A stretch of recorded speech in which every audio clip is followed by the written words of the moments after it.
하나님은 약속을 지키셨습니다라는 제목으로 말씀을 나누도록 하겠습니다. 우리 삶에는 수많은 약속들이 있어요.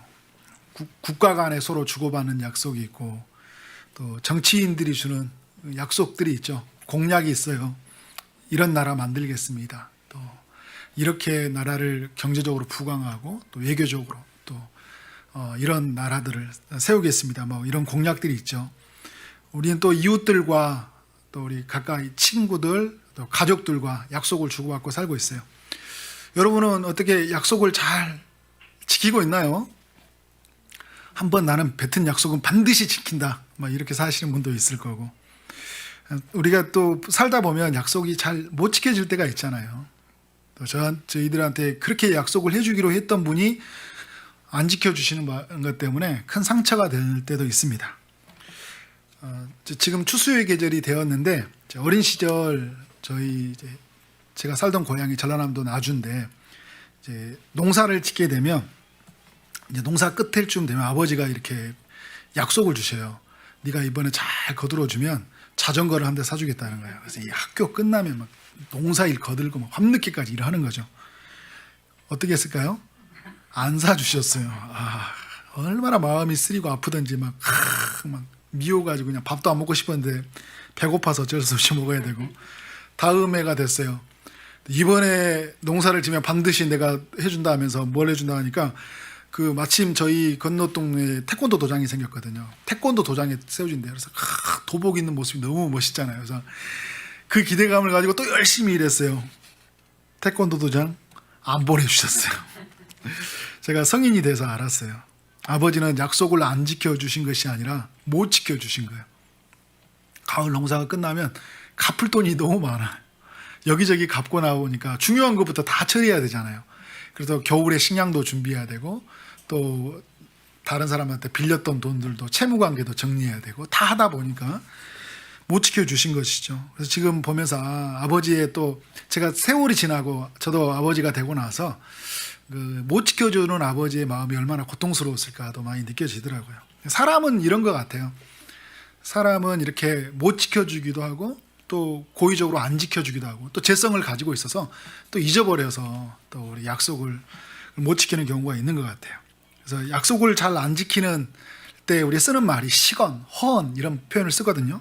시건이라는 말은 입 밖에 낸 말을 다시 안으로 주워 담는다는 거예요. 허언이라는 게 뭐냐면 실속이 없는 빈말을 하는 거예요. 우리가 이제 시건, 허언 이런 말을 통해서 막 남발을 하죠. 그래서 그런데 지켜지지 못하는 약속들이 많이 있어요. 민수기 23장 19절의 말씀을 보면 하나님은 인생이 아니시니 시건치 아니한다. 무슨 말이에요? 입 밖에서 낸 말을 하나님이 다시 입 안으로 거두어들이지 않는다는 거예요. 반드시 지키는 분이라는 거죠. 하나님은 후회가 없으시고요, 그 말씀하신 바를 행하는 분이다. 민수기에서 이렇게 말해주고 있습니다. 열왕기상 8장 56절에 하나님의 약속은 하나도 이루지 않음이 없도다. 또 사도행전 13장 33절에 보니까 하나님은 예수 그리스도를 일으켜 주셔서 우리 자녀들에게 약속을 이루게 하셨다. 또 오늘 읽었던 여호수아서 21장 45절 말씀을 보면요, 여호와께서 이스라엘 족속에게 말씀하신 선한 말씀이 하나도 남음이 없이 다 응하였다. 하나님의 말씀이 다 응해졌다는 거죠. 제가 이 말씀을 전하면서 이런 생각이 들었어요. 이런 질문을 한번 하고 싶은 거예요. 여러분들은 여러분에게 준 약속이 있나요? 제가 이제 하나님의 약속을 이야기했는데, 한번 생각해 봐요. 우리가 하나님의 신구약 성경은 이제 구약에 그죠, 예수님 오시기 주는 약속이고, 신약은 예수님이 오시고 나서 우리에게 주신 약속이거든요. 여러분이 붙잡는 약속이 있어요? 하나님의 약속이? 또 그렇게 말하니까 또 혼란스럽죠? 분명히 있으니까 우리는 그 약속을 붙잡고 사는 거거든요. 예수를 믿으면 우리는 약속이 주어지죠. 사실 예수 그리스도도 약속으로 주어진, 하나님이 보내시기로 하신 분이었기 때문에 또 약속으로 이루어진 분이었고, 또 예수를 믿게 됐을 때 우리에게 그 약속이 뭐예요? 예수를 믿는 자에게는 하나님의 자녀가 된다. 나를 믿는 자는 영생을 가졌나니. 우리는 하나님의 그 약속이 이제 주어지고 약속이 이루어지는 현장이 경험하게 되는 거잖아요.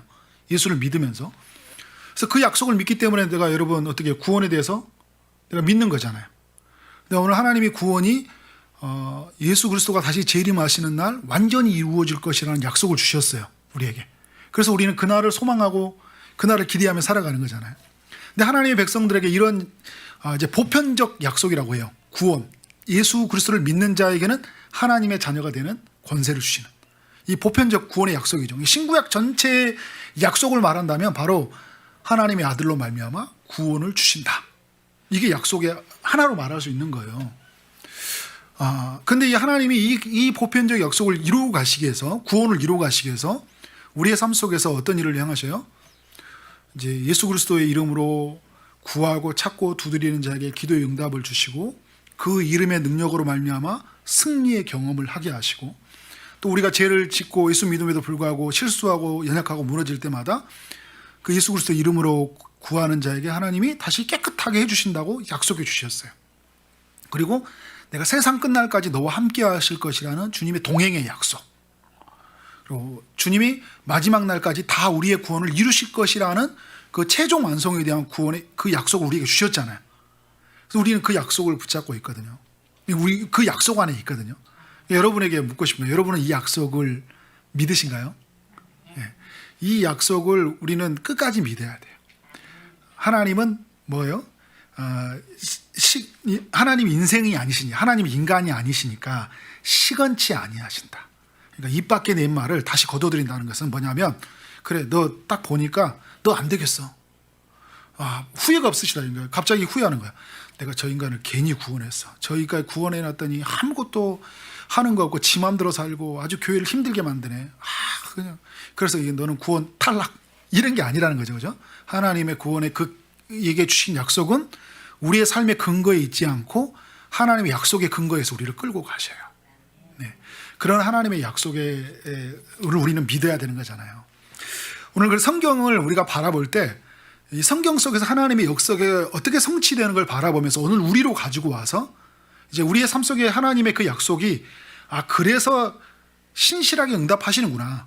그러니까 지금 오늘 이제 여호수아서의 말씀을 이제 좀 살펴보면 그 여호수아서 때 있었던 그 약속의 성취는 곧 오늘 나의 성취된 이야기다. 그리고 앞으로 내게 성취될 이야기이다. 이런 어떤 관점을 가지고 성경을 바라봐야 되는 거죠.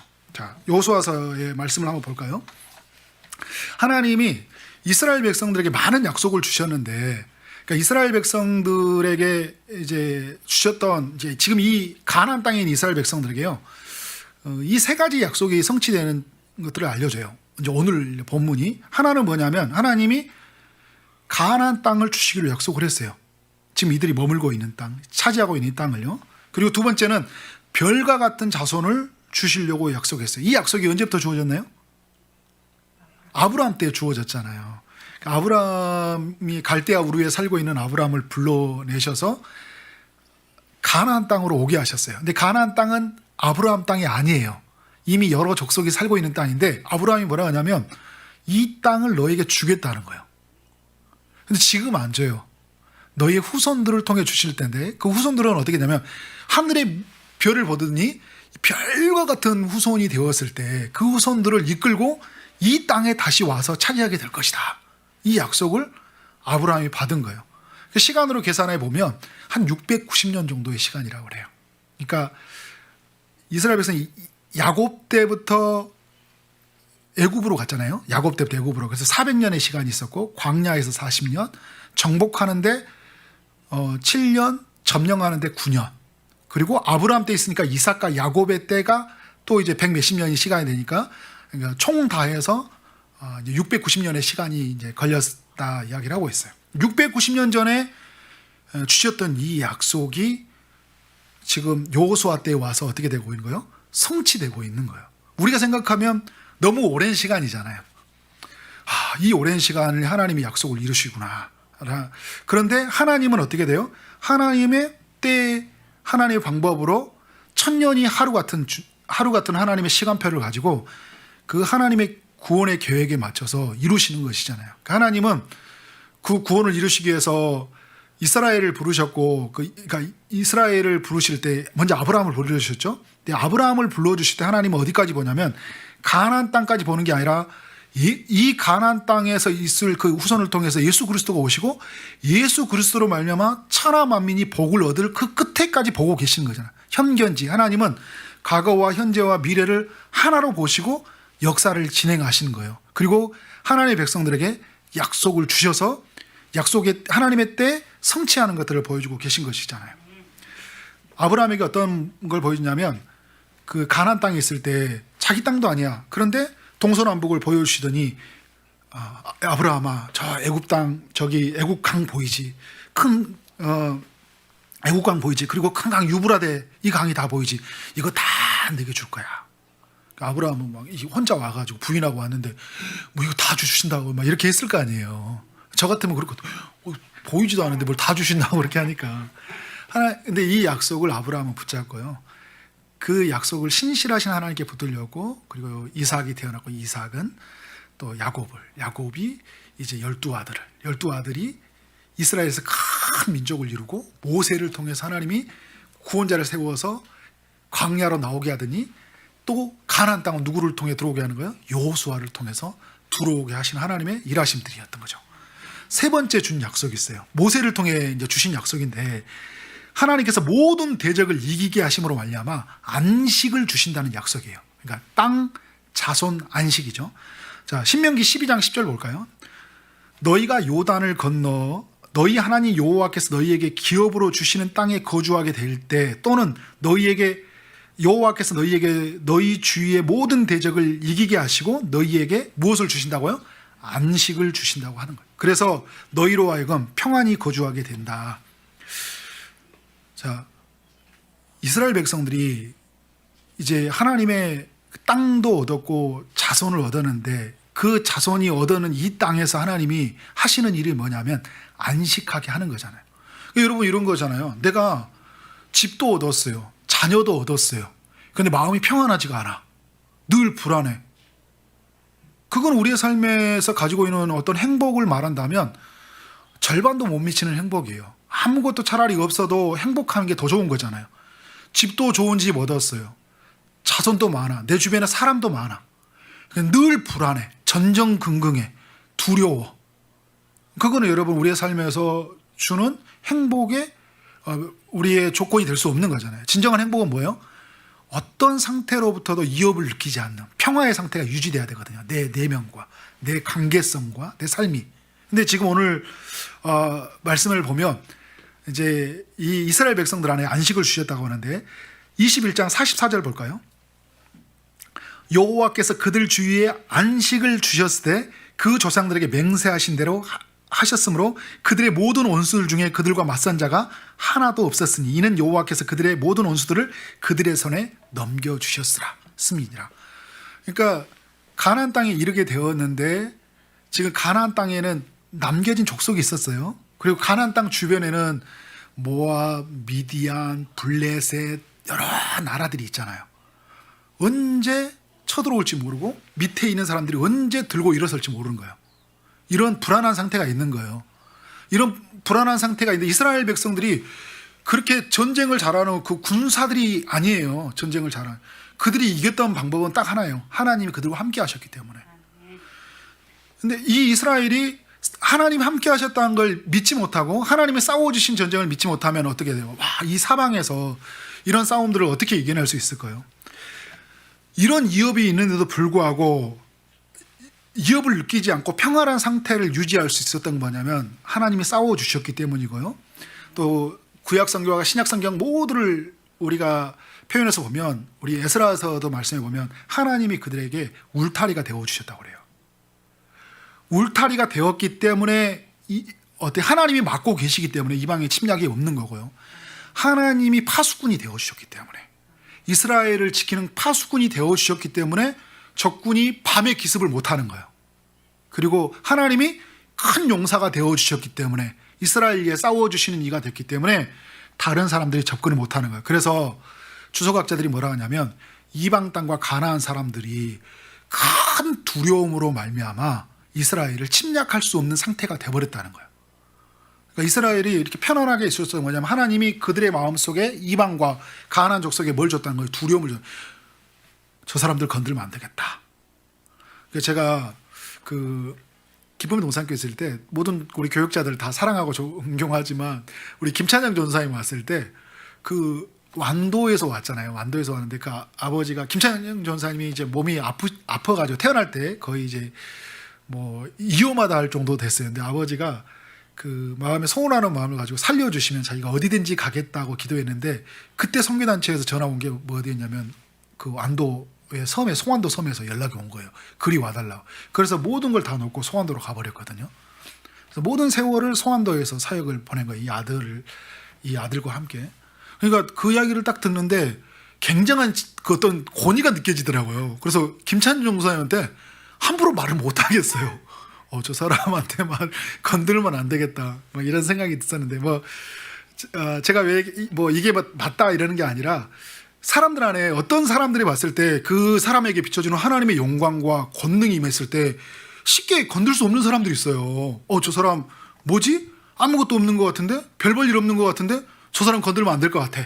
이런 게 어디에 있었다는 거예요? 가나안 족속과 주변에 있는 나라가 느껴진 거예요. 그러니까 어떻게 된 거예요? 당당하게 사는 거예요. 그래서 사람들이 뭐 등치도 크고 멋진 사람들이 나부터 막 굽신거리는 거 왜 저래? 저 사람들은 뭐 먹었어? 막 이런 생각이 들 정도로.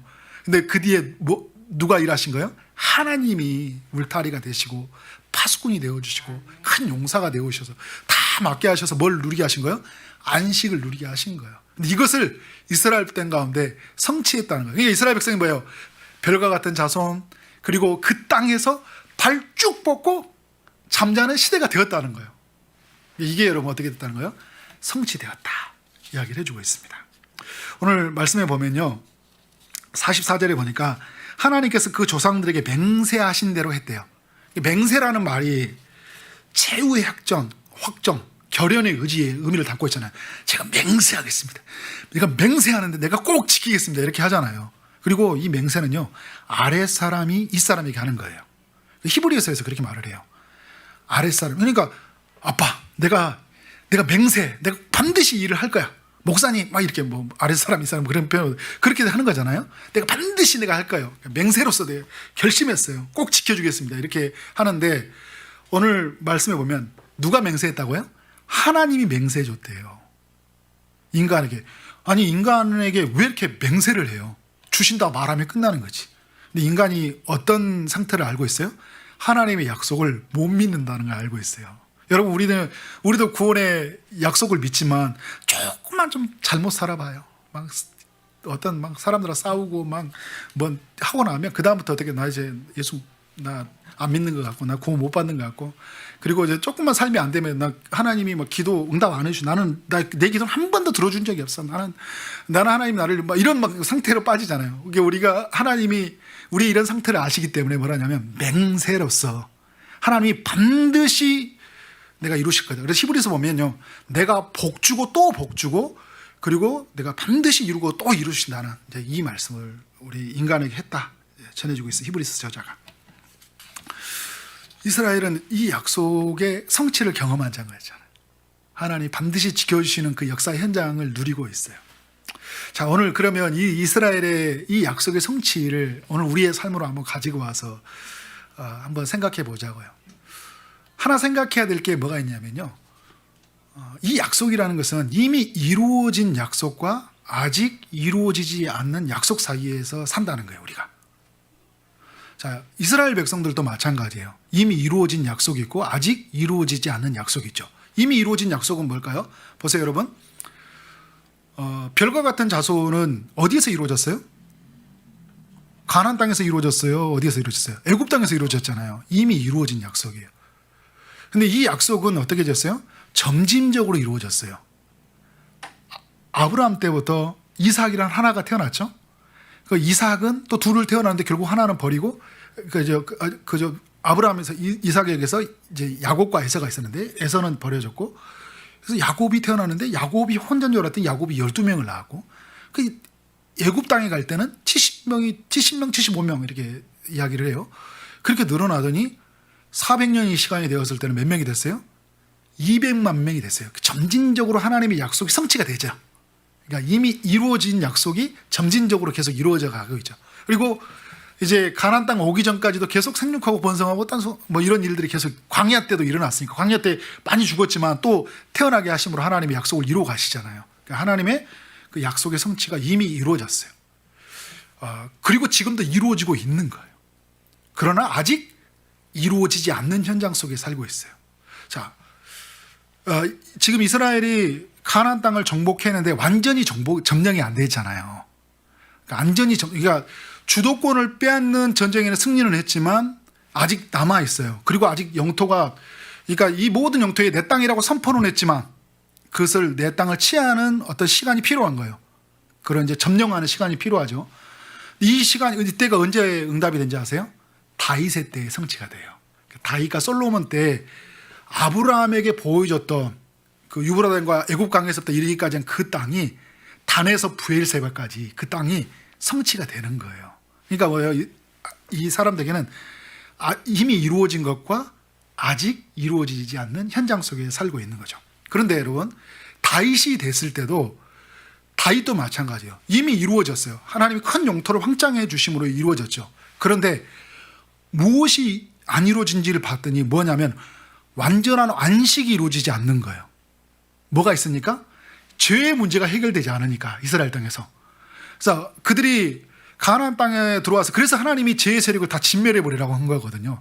남겨두면서 뭐가 돼서 죄의 세력이 커졌고 죄의 문제가 커지다 보니까 이 죄로 인해서 하나님이 싸워주시는 전쟁을 경험하지 못했고 하나님이 큰 용사가 되어주고 파수꾼이 되어서 지켜주시는 것들, 싸워주심들, 보호해 주심들을 경험하지 못하니까 그들의 삶에 뭐가 찾아온 거예요? 끊임없이 침략이 찾아오고 평화가 깨지고 두려움이 찾아오잖아요. 그리고 그 무엇보다 뭐냐면 우리의 삶의 내면 속에서 두려움과 어떤 분노와 그런 어떤 수치심과 이런 감정들로 쌓이게 되잖아요. 대표적인 인물이 누구예요? 다윗이잖아요. 다윗이 하나님의 약속을 깨트려 버려요. 하나님의 약속의 십계명에 주셨던 인류 모두에게 주시는 영구적인 명령 십계명을 깨트려 버리잖아요. 내 이웃의 아내를 탐하고 도적질 해버리고, 그죠? 그래서 어떻게 되냐면 거짓말을 해버리죠. 거짓 증거를 거짓말을 해버리죠. 결국 하나님 한 분만을 저버리는 그런 모습을 보여주죠. 그러니까 이 다윗과 솔로몬이 또 어떻게 돼요? 엄청 큰 죄를 짓고 살잖아요. 이방에 있는 신들을 섬기는 사람들을 아내로 삼고, 그러니까 창조의 질서, 말씀의 원리를 완전히 깨지니까 이스라엘은 어떤 상태가 돼요? 안식을 잃어버리는 상태가 돼버린 거예요. 그래서 어떻게 돼요? 하나님이 이 땅을 안식하게 해서 레위기 보면 안식하게 해서 하나님이 땅을 쫓아내버린다고 그래요. 그래서 땅도 안식을 찾아야 되고요. 이 하나님의 백성들의 안식을 찾기 위해서 바벨론으로 포로로 보내버린 거죠. 누구를 기다려야 돼? 이제는 죄의 문제를 해결하실 분이 와야 된다. 그리고 눈으로 보이는 이 눈에 보이는 땅이 아니라 영원한 땅이 필요하구나. 주님이 지어주는 땅이 필요하다는 걸 알게 되는 거예요. 그래서 그거를 선지자들을 통해 약속해 주신 거예요. 그래서 예수 그리스도가 오셨을 때 딱 하는 게 이야기잖아요. 회개하라, 천국이 가까이 아니라 하나님의 나라가 임하였느니라. 무슨 말이냐면요, 천국, 하나님의 나라는 다른 땅의 개념을 이야기해요. 그래서 이 땅으로 들어오래요. 하나님의 나라가 들어왔다고. 새로운 땅을 이야기하는 거죠. 그리고 그 새로운 땅을 이야기하면서 주님이 이름을 고백하는 모든 사람들에게는 유대인뿐만 아니라 이방인에게도 하나님의 구원을 열어주셔서 수많은 별과 같은 사람들이 예수 그리스도로 말미암아 복을 얻을 수 있도록 길을 열어주신 거잖아요.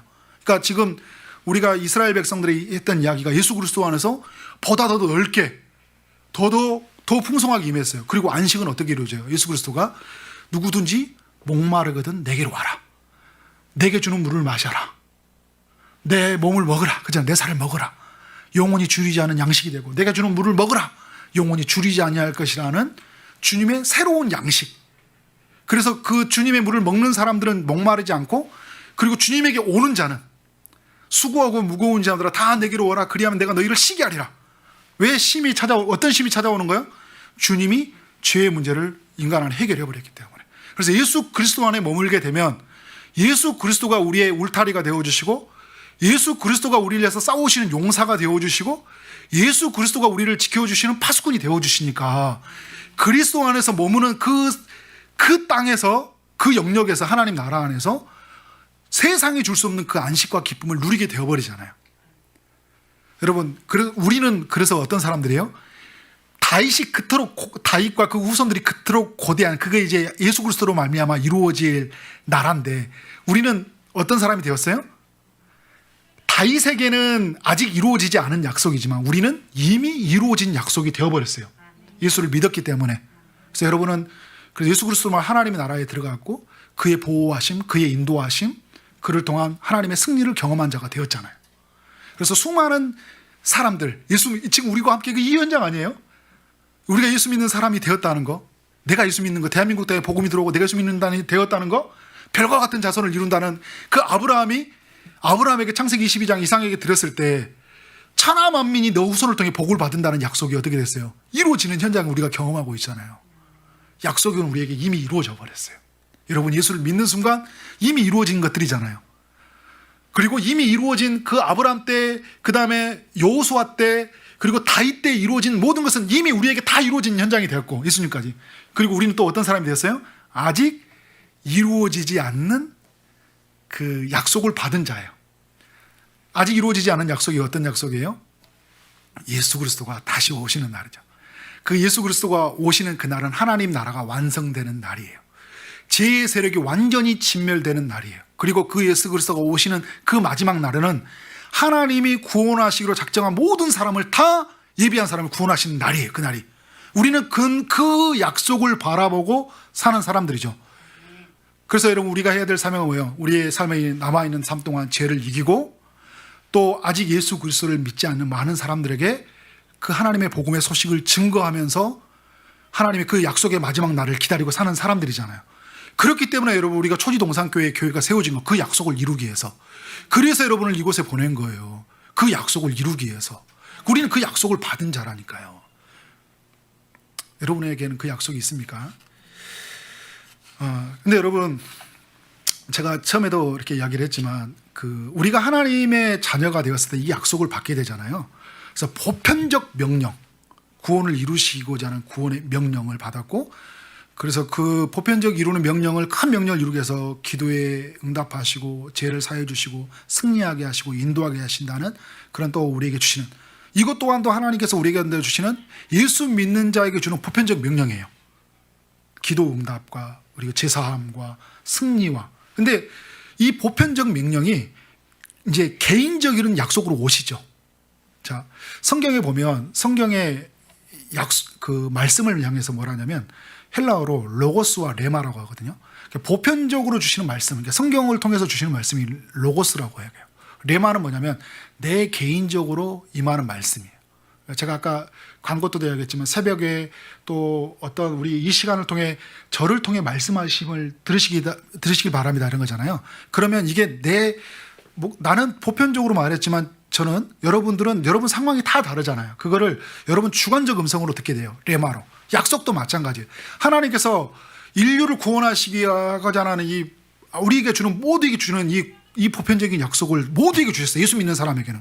그런데 이 약속을 이루기 위해서 각각의 사람들에게 이제 주관적인 약속을 주시는 거잖아요. 개인적인. 예를 들어서 여러분, 한국 땅에 많은 선교사님들이 왔어요. 언더드, 어펜젤로, 막 수많은 사람들, 토마스 선교사님 같은 분들이 오셨거든요. 그분들이 오실 때 하나님의 약속을 붙잡고 왔어요. 한반도 땅에, 이 조선의 땅에 복음이 들어갈 거라. 그리고 내 백성이 많다는. 그 하나님의 주시는 구원을 이루실 거라 그 약속을 붙잡고 왔잖아요. 그죠? 그래서 어떻게 된가요? 신실하게 그 약속을 붙잡고, 그리고 주님이 오시면 다 이루실 것인데, 그래서 그 이루시는 그날까지 주님이 작정하신 모든 사람들에게 내가 복음의 소식을 증거하며 살도록 그들은 어떻게 돼요? 목숨을 내어놓고 그 하나님의 약속을 붙잡고 자신의 모든 인생과 삶을 어떻게 돼요? 약속의 삶에 헌신해 버리잖아요. 약속을 붙잡고. 이게 개인에게 임하는 약속이잖아요. 근데 여러분에게 그런 진지한 물음이 필요한 거예요. 내게 주시는, 나는 보편적으로 주신 약속을 신뢰하는가? 구원을 이루실까? 그 나를 통해서 이루시고자 하는 그 약속이 무엇인가? 초지동산교회를 통해서 하나님께서 우리 가운데 보내셔서 이루시고자 하는 그 약속이 있잖아요. 근데 그것을 통해서 하나님이 나는 하실 일이 무엇인가에 대한 그 진지한 물음, 그리고 그것에 대한 답을 얻고, 그래서 그 말씀을 붙잡고 어떻게 돼요? 내 인생을 던지는 거예요. 사도 바울에게 하나님이 주신 약속이 뭐였어요? 로마에 가서 복음을 전하리라. 성령을 통해서 주시는 약속이 그거 어떻게 된가요? 목숨을 던져버리잖아요. 그러니까 이 약속이 붙들려 있으니까 에베소 교회 장로들이 하더라 붙잡는데 나의 달려갈 길과 주 예수께 받은 사명 곧 은혜의 복음을 전한 일에는 나의 생명을 조금도 귀한 것으로 여기지 않겠다. 이러는 거잖아요. 완전히 하나님의 약속에 붙들려 버린 거잖아요. 약속이 그의 인생을 끌고 가는 거예요. 우리의 삶 속에 그러한 정말 은혜가 있기를 원합니다. 그래서 여러분 이 약속을 이루기 위해서는 우리가 하나님께서 이 보편적으로 또 우리의 개인의 삶 속에서 주시는 이 약속들 우리의 가정 속에서 너를 통해 너와 너 집을 구원하실 것이라는 그 약속의 말씀을 붙잡고 그 약속이 이루어질까지 신실하게 정말 하나님의 약속을 붙들면서 생명을 걸고 복음을 전하고 또 낮아지고 섬기면서 막 정말 하나님 옆에 내 마음을 쏟아놓고 그 마음이 그들에게 흘려가도록 살아가면서 그 하나님의 성취를 경험하는 삶이 우리 그리스도인의 삶이다. 그래서 여러분 그런데 우리에게 중요한 자세가 필요해요. 약속을 이미와 아직 속에 우리가 살아가는 속에서 하나님이 하실 것에 대한 믿음 그리고 그 믿음에 대한 것들에 대한 기다림이 필요해요. 자, 가나안 땅에 대한 약속은 아브라함 때 시작했고 이삭, 야곱, 모세로 이어졌고 여호수아 때에 이르러 성취가 되었고 땅의 온전한 점령은 다윗의 때에 점령이 되었고 그리고 완전한 안식은 완전한 하나님 나라는 예수 그리스도로 말미암아 성취가 되어졌잖아요. 이 약속이 성취되기까지는 오랜 시간이 걸렸어요. 근데 믿음의 사람들이요 이 오랜 시간을 인내로서 기다림으로써 이 약속을 믿고 오늘을 참고 견뎌냈다는 거예요. 그래서 히브리서 6장 15절에 보면 6장 15절 한번 볼까요? 아브라함에 대한 이야기거든요. 그가 이같이 오래 참아서 약속을 받았느니라. 약속이 성취되었다는 거죠. 75세 때 아브라함이 약속을 받았거든요. 그런데 100세 때 성취가 되어졌어요. 우리가 보면 25년 그렇게 생각이 들 수 있는데 아브라함이 75세 때 할아버지잖아요. 100세 때는 아브라함이 뭐라고 하냐면 그의 이 아내도 그렇고요. 아이를 임신할 수 있는 상태가 되어버린 거예요. 아무것도 할 수 없는 그때 뭐가 되냐면 하나님 그 전능하신 하나님이 어떻게 약속을 이루신 건지를 받게 되었다는 거예요. 그러니까 이 약속을 이루기 때까지 우리에게 삶에 뭐가 필요하냐면 기다림이라는 게 필요해요. 하나님이 또 신실하게 이루실 것에 대한 믿음이 필요한 거죠. 여러분 우리가 믿음과 순종이라는 표현을 쓸 때 믿음과 순종이라는 단어가 같은 거예요? 다른 거예요? 믿음과 순종. 구약에서 보면요. 믿음이라는 단어가 별로 없어요. 순종이라는 단어가 많죠. 동전의 양면만 같은 거예요. 믿음에 순종한다는 게 이제 같은 것인데 예를 들어 이런 거예요. 하나님이 성경을 통해서 또 만물을 통해서 자기를 계시하죠. 누구인지. 내가 누구인지를 나는 구원자이고 나는 심판자이고 나는 전능하신 이라는 것을 무소부재하신 어디든지 계신 분이라는 걸 우리 가운데 드러나셔요. 그러면서 하나님이 인간을 만드신 다음에 인간에게 무엇을 행하실지 이 땅에서 구원을 행하실지 하나님의 큰 계획과 모든 자기의 뜻을 드러내시잖아요. 인간은 뭐 해야 되냐면 그 하나님의 계시하심과 그 우리에게 자기에게 말씀하신 모든 것을 어떻게 된 거예요? 믿는 거예요. 아브라함은 그걸 믿었잖아요. 근데 순종이라는 건 뭐예요? 내가 이 뜻을 하나님이 이루시기 위해서 우리에게 지시하시잖아요. 그래서 너는 갈대아 우르에서 가나안 땅으로 와라. 그리고 어떻게 하는 거예요? 애굽 땅에서 큰 민족을 이루고 다시 광야로 이르러서 가라라는 하나님의 약속, 지시, 명령을 주시는 거잖아요. 그래서 어떻게 해요? 믿으니까 내가 순종하고 가는 거잖아요. 우리의 삶에서 하나님에 대한 그런 믿음을 가지고 오늘을 기다리라는 거예요. 그러니까 그 믿음이라는 것은 하나님의 존재에 대한 실존에 대한 믿음이잖아요. 하나님 살아계심을 믿고 하나님이 우리에게 약속해 주심을 믿는 거예요. 그리고 그 약속을 주님이 능히 이루실 것을 믿고 어떻게 한다는 거예요? 오늘을 기다리라는 거예요. 근데 그 기다림의 사람들 속에 수많은 유혹이 찾아오죠. 하나님의 그 침묵이 우리의 삶을 얼마나 우리를 흔들리게 하는지 몰라요. 하나님 아무 말도 안 해주시니까. 내 삶에 뭔가라도 좀 보여주시면 괜찮겠다. 아무것도 보여주지 않거든요. 근데 하나님이 반드시 이루실 것이라는 그 약속을 붙잡고. 그러니까 보면요. 하나님이 힘을 다 빼는 것 같아요. 아브라함도 보면요. 사도행전 1장의 4절에서 예수님이 하늘로 승천하시면서 제자들에게 예루살렘을 떠나지 말고 내게 들은 바 하나님이 약속하신 것을 기다리는 거예요. 하나님이 약속하신 게 뭐죠? 성령을 보내주신다는 약속이잖아요. 언제 임할지, 어떻게 임할지 제자들에게 말씀하지 않았어요. 그런데 여러분, 제자들은 그것을 알지 못했지만 주님이 살아계시고 우리에게 약속을 주신 것이 분명하고 그 약속을 이루실 것을 믿고 어떻게 된 거예요? 마가의 다락방에서 그들이 어떻게 모여서 기다렸고 기도하면서 기다렸어요. 하나님이 주실 걸 믿고 일심으로써 그들이 기도하면서 기다렸다. 하나님의 뜻을, 하나님의 약속을 어떻게 성취하고 살아가는지를 보여주고 있는 거예요. 뭐 약속이 언제 주시겠지 한 게 아니라 그 약속이 오늘로 이루어진 것처럼, 앞으로 이루어질 일이지만 지금 이루어지는 것처럼 오늘 이루어진 것들을 믿고 간절하게 믿고 하나님 앞에 기도하며 나아가는 거잖아요. 그래서 그 약속의 때가 됐을 때 바람처럼 불처럼 임하시는 하나님의 성령이 그 임하심을 경험하지 않았습니까? 그래서 여러분, 우리의 삶 안에서 그런 하나님의 일하심을 믿고 오늘을 기다리는 그 기다림이 필요하다. 저는 여러분 한 이야기를 하고 좀 마치려고 하는데요. 예수님이 제자들에게 이제 요한복음 14장에 보면 이제 나는 이제 하나님 나라로 아버지께로 간다 이야기를 해요. 그러니까 제자들이 다 두려웠죠. 가지 말라고 베드로만 붙잡고 해가고. 근데 주님이 그 예비한 영혼이 다 참여한 천국에 되면 다시 돌아올 것이라는 약속을 줘요. 그러면서 하나님을 믿으니까 나를 믿어라. 내가 다시 돌아올 걸 믿어라. 약속을 주신 거죠. 근데 나는 너희들을 고아처럼 버려두지 않고 성령을 보내주실 거라는 약속을 하는 거예요. 제자들 삶에서 두 가지로 나눠지죠. 그 약속을 믿고 주님이 오실 것을 믿고 나아가는 제자들이 있었던가 하면 그 약속을 믿지 못하고 두려워하고 뭔가를 붙잡는 가룟 유다 같은 사람으로 나눠져요. 제자들도 처음에는 이 약속을 믿지 못하고 흔들렸지만 성령이 임하면서 하나님의 약속에 붙들리잖아요. 그래서 결국은 여러분, 우리에게 성령이 필요한 거죠. 성령의 일하심이 있어야지 하나님이, 왜냐하면 성령이 자체가 약속의 영이잖아요. 약속의 영이로서 우리에게 하나님의 약속을 안에 살게 하고 붙들게 살게 하니까. 그래서 이런 약속을 살았어요. 여러분도 잘 알고 있는 이제 많이 들어봤을 만한 이야기가 있어요. 어떤 이야기냐면 어떤 두 명의 아이가 고아원에 들어갔다고 이야기를 해요. 들어갔어요. 근데 들어간 날짜도 비슷하고 들어온 이유도 비슷해요. 그런데 이 두 아이에게는 분명한 어떤 약속이 있었어요. 엄마가 이제 보내줬는데 반드시 돌아올 것이다. 엄마가 이제 돈 벌고 하면 반드시 돌아올 거야 라는 약속을 준 거죠. 근데 여러분, 한 아이는요, 엄마가 돌아올 것을 믿고 열심히 공부하고 자신의 삶에 주어진 일에서 최선을 다하고 살아갔어요.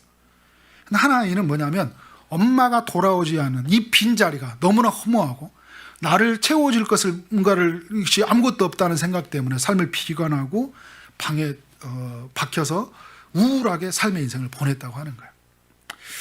그러니까 여러분, 극명하게 이렇게 삶이 나눠진 이유가 뭐예요? 한 아이는 엄마가 돌아온다는 약속이 있었고 한 아이는 엄마에 대한 그 약속에 대한 신뢰하지 못하는 마음이 있었던 거죠. 여러분, 이게 바로 예수님의 제자들에게 있었던 이야기고 오늘 우리 시대의 삶의 이야기라는 생각이 들어요. 어떤 사람들은 이 하나님의 이 약속을 붙잡고 살아가면서 정말 그 약속에 주는 그 부요함을 누려요. 여러분, 우리의 삶에 정말 어떻게 보면 예수 믿는다는 것 때문에 많이 손해보고 많이 어려움들을 많이 당하잖아요. 세상 사람들이 그런 데 없는 게 있어요. 우리는요. 우리는 누가 있어요? 우리는 하나님이 있잖아요. 우리 안에서 가장 부유하신 분이 우리와 함께 하신대요. 우리와 동거하셔요. 그리고 근데 그 하나님의 우리가 존재가 느껴지지 않아. 근데 하나님은 온 우주에 충만하신데 내 안에 계신다고 하지만 보이지 않아. 주님이 우리에게 뭘 주셨어요? 약속을 주셨잖아요. 우리에게 약속이 있잖아요. 근데 약속이 있다는 걸 알려주시기 위해서 우리가 그 학정으로 뭘 보내셨어요? 성령이 보내셨잖아요. 성령이 인쳤다는 거잖아요. 성령이 보증으로. 우리 안에 성령이 임하시면서 하나님이 우리는 약속을 가진 자예요. 그게 가장 큰 부자죠. 나는 여러분 사람 보면서 나는 이제 몇 년만 지나면 정말 좋은 집 들어가. 몇 년만 지나면 우리는 부자 돼. 사람들은요, 그런 어떤 사람들이 가지고 있는 그 약속을 붙잡고 살아가지만 우리는 뭘 믿고 살아가는 거예요? 하나님이 이루실 약속을 믿고 살아가요. 그러니까 그 약속이 있으니까 내게 지금 갑자기 뭐가 돈이 들어왔다. 뭐가 들어오면 나를 위해서 내 미래를 위해서 위해서 준비하는 거 중요하지만 나만을 위해서 할 수 있는 거예요. 하나님의 약속을 어떻게 이루시고 성취하실 것에 관심을 두고 사는 거예요. 그래서 벌어서 남 주고 배워서 남 준다는 게 무슨 말이에요? 그냥 막 퍼주고 나누는 게 아니라 약속의 이름의 성취를 알고 그 약속의 이런 영성에서 흘려보내고 나누고 섬기고 그래서 그 약속에 붙들려 살아가는 삶이 예수 믿는 삶인 삶이다.